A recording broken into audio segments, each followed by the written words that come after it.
Hey, what's up everyone? In this video, I will show you my sub $200 PC build. I recently built this budget PC for my parents, not for gaming, but for general life usage such as surfing the web, YouTube, Twitch, carrying out emails, Microsoft Suite package, and maybe to be AutoCAD drawings in some cases where I'm going to use the computer as well. I know in 2018 there are better options out there, but in my country, it doesn't supply the best products in the most affordable range. However, in this video, I will show you alternative components to select that will still keep you under the budget, but are better options for the year of 2018. You usually see budget PCs built dedicated for gaming, but once a PC can handle games, it is true it can really handle all other tasks. So let's start off with the relevant components.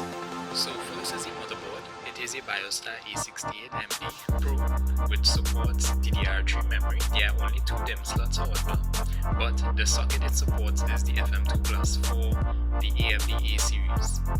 It also has one PCIe x16 slot, which is pretty good because you can be able to power your latest graphics cards such as a GTX 1080 if you're feeling to go crazy and throw it in. I do not have a dedicated graphics card, however I am using the integrated graphics from the AMD A6-7400K, which is my CPU. It is a 2-core 2-thread processor clocked at 3.5 GHz base, and it boosts all the way up to 3.9 GHz. Now this CPU is overclockable, hence the key on the end of the name, but don't pair it with this motherboard. Get this other motherboard I show you over here. If you plan to use the out-of-the-box stock speeds for the CPU, the stock cooler will be just sufficient enough to cool your system. However, if you want to overclock your system, you may need a beefier cooling option.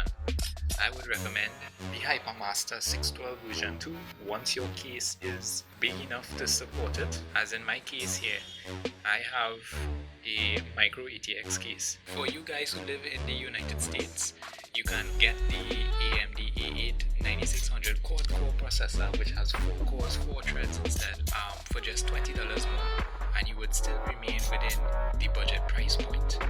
For the memory, I have 2 sticks. One is a 2GB and the other is a 4GB, both clocked at 1600 MHz. But I end up overclocking it to 1866 MHz with the same voltages. Alright, the 2GB I had bought first, and long story short, that did not work out well with Windows 10. So please, if you are planning on installing Windows 10, do not use 2GB. Don't even use 4GB. Use 6GB or above. For the storage, I will be using a Seagate Barracuda 1TB hard drive, 7200 RPM. However, I will not recommend this in this budget PC build. I will, however, recommend the 328GB hard drive. The next is the power supply. It is an IMX 500W PSU.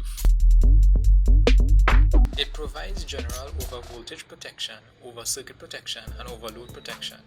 It has no rating however, so instead of buying this one, I recommend this on Amazon, which is roughly around the same price I bought mine for. It is a 450W PSU instead of the 500W PSU that I have. However, that 50 watts difference, don't worry about it. It can easily power a system like this with a thrown-in GTX 1070. Plus, this one is 80 plus bronze certified with a 3-year warranty, which is better than mine's anyways. In order to avoid any issues with my system, what I had done was connected my computer to a UPS, which is not priced in this video. Also, for the peripherals, I bought front panel connectors, which would have covered the missing areas where a DVD drive used to be for the 5¼ inch bay. And lastly, included in this build, I have a PCIe network card by Next, which provides me with an optimum of 300 megabits per second, but my wireless internet is a lot slower than this. Okay, what I plan to show you now is a couple of screen recordings with multiple tabs open and so you can get a feel of how smoothly the computer runs.